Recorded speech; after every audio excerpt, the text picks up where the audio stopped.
Welcome back to the Scallywags, Marine Tech Mike. I'm here with Technician in Training Sam. And what are we doing today? Tech tip 19. Tech tips. Yep. What's tech tip 19? Overcurrent protection with breakers. Ah, excellent. Probably improper is what we're going to show. Yeah. And a little extra tidbit, we're going to talk about DC hot water heaters here. Okay, so first of all, these Home Depot or Square D breakers are not rated for the marine environment. And this came off a boat. Last summer, Jennifer King, instructor, pulled this off a boat and said, wow, what do you think about this, Mike? And I said, no good. And that's what led us to doing the testing to the tech tip. But the reason they're not marine rated, one, they just snap in, so they're not going to be resistant to any kind of vibrations. They are not corrosion resistant. They're not made for a saltwater environment that we live in out here. And the big one is they are rated for 120 volts. They're not rated for 12 or 24 volts at all.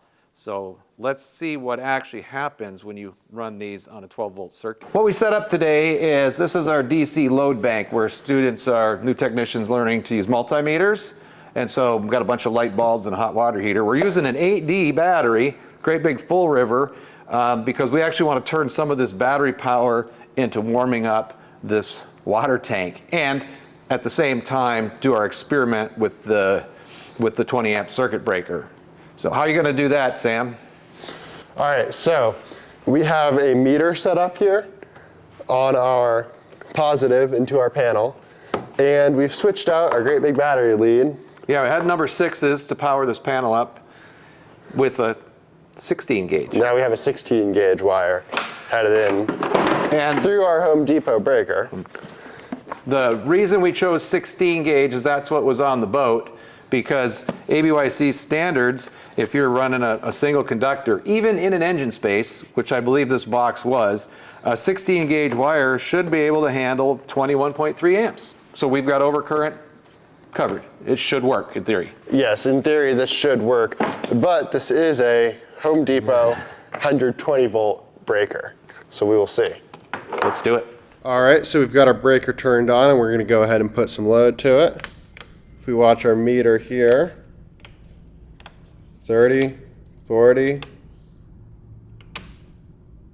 43 amps coming through our 120 volt.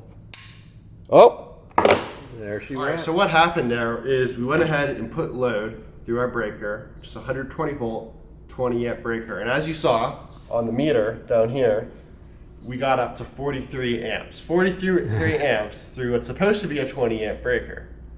Now the reason this happened is this is not meant for DC. Oops. So instead of it popping at 20 amps, as you saw, it ended up popping around 43 at the end of that clip. Let's try something else. Turn it back on. Let's turn it back on now. Hold on. Turn the breaker on.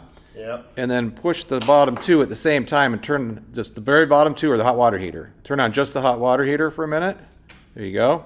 Just the hot water. How many amps does that draw? That's 45. Keep going. Let's add some lights. 50. 55. Oh, 60 amps. 61. And that wire is oh so toasty. Oh, so toasty. Very toasty. Well, we just did the another test. I turned on the hot water heater and let it run for a good spell until this breaker tripped out.